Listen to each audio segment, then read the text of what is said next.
Here we go. So a little bit of curb rash happened on the tire.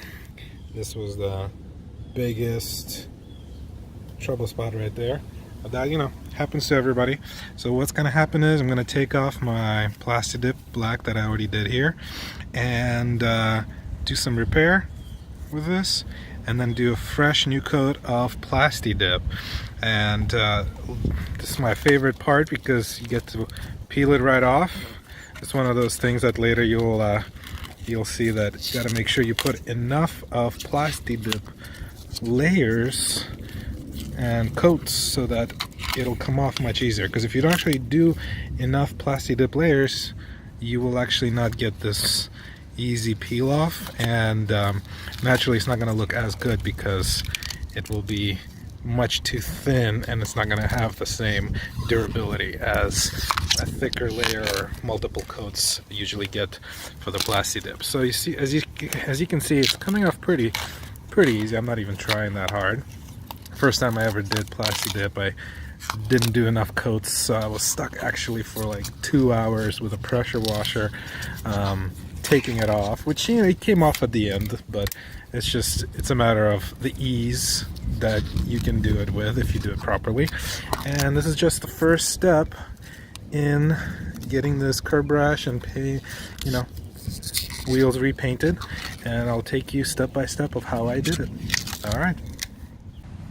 Alright, this is something I wanted to also point out. Did a pretty good job on most of this tire, except right here in the center.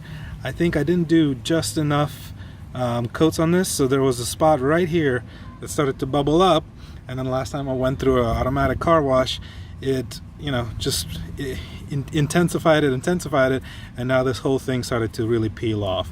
So really important to really catch all the spots and make sure you get enough coats on all the parts of the wheel. Otherwise you'll start to get some of these things, like right here, you see imperfections. So this is a good way to correct it, is just peel it all off.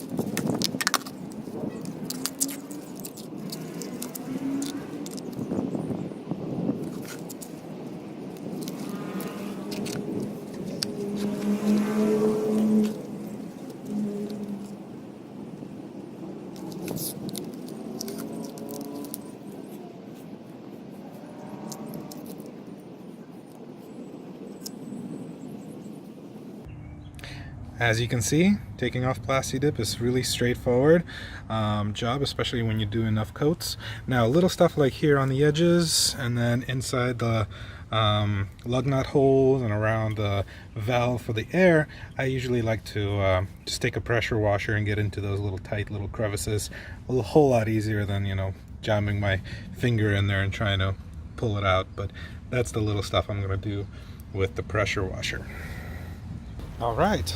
Now that the wheels are nice and clean, time to give them a nice fresh wash, clean them off fully, get them prepped, and get them repainted. Stay tuned.